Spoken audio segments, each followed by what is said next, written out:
La bonne manipulation d'un produit phytosanitaire. Les produits phytosanitaires sont utiles à la protection de vos cultures. Ils permettent d'assurer de meilleurs rendements pour vos récoltes. Attention, il faut savoir les manipuler avec soin pour limiter les risques liés à leur utilisation. Sinon, vous risquez de vous mettre en danger.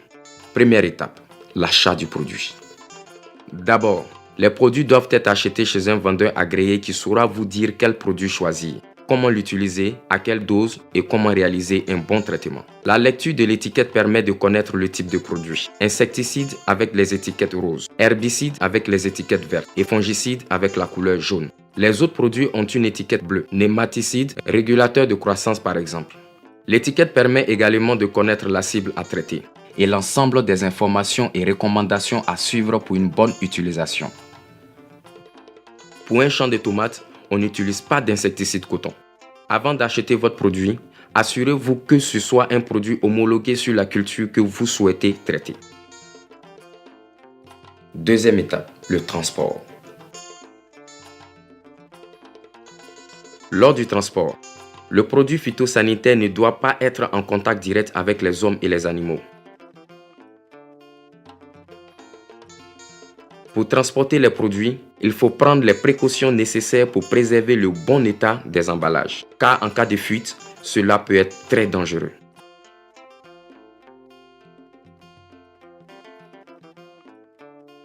Troisième étape, le stockage. Les produits phytosanitaires et le matériel doivent être rangés à l'abri de toute personne non concernée. Le local doit être fermé à clé. Il est bien ventilé pour éviter les mauvaises odeurs. Pour y entrer, il faut porter sa tenue de protection. Il est très dangereux de stocker les produits phytosanitaires dans sa maison. Les équipements de protection sont rangés à part. Rangez vos produits à l'intérieur, à l'écart des animaux et de la nourriture. Herbicides, insecticides, fongicides. Les produits sont classés sur les étagères. Stockez les poudres en hauteur pour éviter qu'elles ne s'imbibent en cas de fuite d'autres produits liquides. Les appareils de pulvérisation et le matériel de traitement sont surélevés sur une palette ou accrochés au mur. Quatrième étape, avant le traitement. Prenez garde aux conditions météo. Si la pluie se prépare, vous risquez de perdre l'efficacité du produit. Si le vent souffle trop fort, le nuage de pulvérisation peut dévier sur vous ou sur la culture voisine.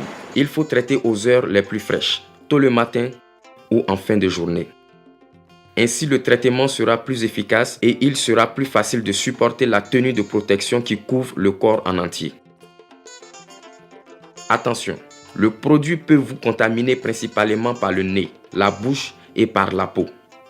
Il faut donc se protéger en conséquence. Avant de pulvériser, il faut enfiler sa tenue de protection.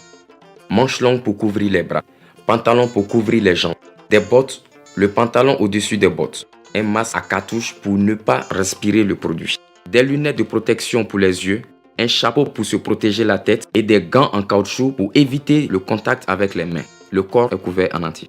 Pour préparer le mélange, on doit s'installer dehors, à l'écart des habitations. Avant le traitement, il faut éloigner les enfants, les animaux et les personnes qui ne sont pas protégées. Elles risquent d'être en contact avec le produit. C'est très dangereux. Il faut bien vérifier le matériel avant le traitement car les fuites peuvent vous contaminer. Un appareil en bon état permet une bonne application et donc un meilleur rendement.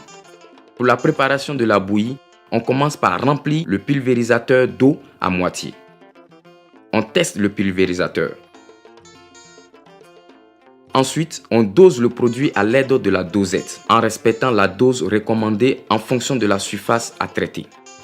Puis, on ajoute de l'eau jusqu'en haut. On referme le couvercle et on agite afin d'homogénéiser le mélange. Cinquième étape, le traitement. Lors du traitement, ne pas balancer la lance de gauche à droite, mais tenez-la plutôt sur le côté opposé au vent pour que le nuage de pulvérisation ne se rabatte pas sur vous. Avancez à un rythme régulier.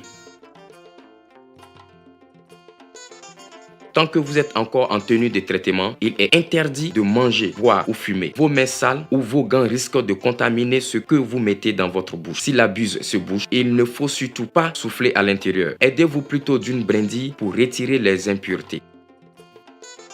Sixième étape, après le traitement. Lorsque le traitement est terminé, indiquez à l'aide d'un panneau l'interdiction d'entrer dans la parcelle pendant 24 à 48 heures. Les emballages de produits devront être rincés 3 fois et l'eau de rinçage épandue. Détruisez les emballages, ne les réutilisez pas car ils contiennent toujours des résidus de produits même si on ne les voit pas, on ne les sent pas. Il est interdit de recycler les emballages en les utilisant pour stocker de l'eau ou des aliments. Vous risquez sinon de vous intoxiquer. Pour maintenir le bon état de votre pulvérisateur, il est indispensable de rincer à l'eau après chaque utilisation avant de le ranger dans votre local de stockage. Une fois chez vous, lavez bien vos gants, puis retirez d'abord votre chapeau, puis les lunettes, le masque, puis retirez votre pantalon et vos bottes, puis votre chemise et en tout dernier les gants. Il faudra laver la tenue séparément du reste du linge de la famille. Ensuite, la douche est obligatoire, il faut utiliser de l'eau et du savon. Ce n'est qu'une fois propre lorsque l'on porte une autre tenue que celle utilisée pour le traitement que l'on peut boire ou manger. Pour ne pas consommer des denrées contaminées par des résidus de produits, il est très important de respecter le délai avant récolte indiqué sur l'étiquette. Toutes ces mesures de sécurité permettent de manipuler les produits phytosanitaires en toute sécurité et d'obtenir une efficacité maximale sur votre culture. En respectant les différentes règles, vous serez protégé, vous, votre famille et votre bétail. Vos récoltes sont bonnes, vous êtes en bonne santé et c'est le plus important.